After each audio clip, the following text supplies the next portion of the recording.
Nai baba vanamo kozva munoti mukatambira mari hamuye kumba munofunga kuti ndinojeko pamba pano nevana.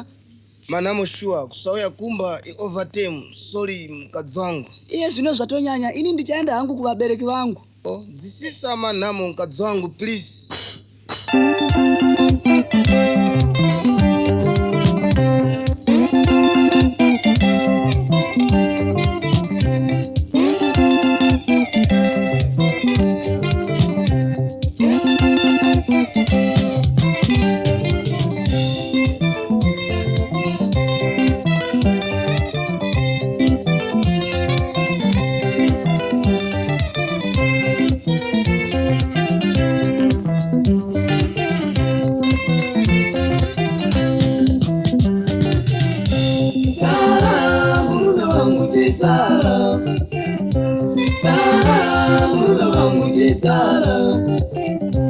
Sara zango murume wangu chisara, Sara zango murume wangu chisara, Shapana pamusha konda zvikadza chisara, Shapana pamusha konda zvikadza chisara, ugarike.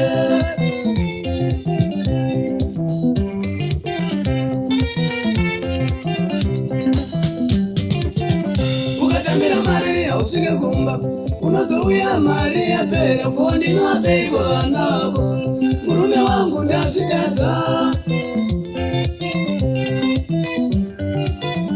Ukatambira mari yausvike kumba unozouya mari yapera kondinoabeirwa vana vako murume wangu ndazvitadza.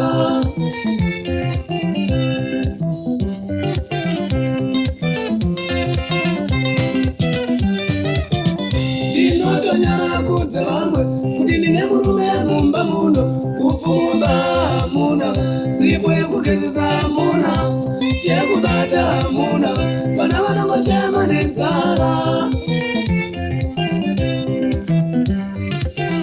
Ndinotonyara kudza vamwe kuti ndine murume mumba muno kupfumba hamuna, sipo yekugezesa hamuna, chekubata hamuna, vana vanongochema nenzara.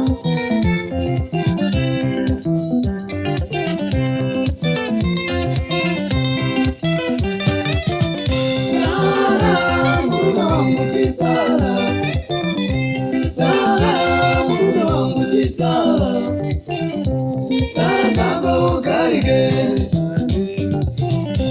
Sara zako ugarike, ini ndave kuenda. Sara zako ugarike, ini ndave kuenda. Sara zako ugarike, ndoenda kuna mai vangu. Sara zako ugarike, ndoenda kuna mai vangu. Sara zako ugarike, ona andigarire namo ini. Sara zako ugarike, ona andigarire namo ini. Sara zako ugarike, ndoenda kuna mai vangu. Sara zako ugarike, ndoenda kuna mai vangu. Sara zako ugarike.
Munzwisisa mukadzi wangu please. Andichatambonzwisisa ndakutienda kuvabereki vangu. Please mudzimai wangu. Azvichatomboitwa. Stand please. Mwana wako anofana nzara uko. Andichinei nazvo. Bwera kuno titamulira ni amai mkazi wangu please. Andichatombodzori moyo. Mama please. Mama please. Mama please. Bwera mama uya kuma please. Azichaita. Zora moyo.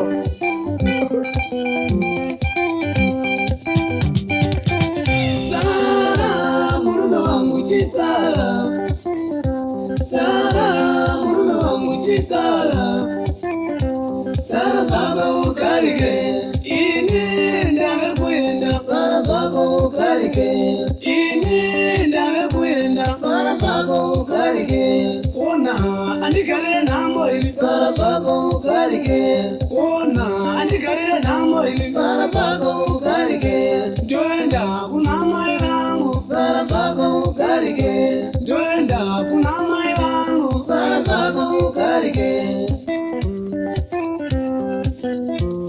Mama please. Zora moyo wako please amai wangu baby. Please mama please. Andidzore moyo. Azichatomboita siyana neni. Wanchukuiteko. Sara murume wangu chisara.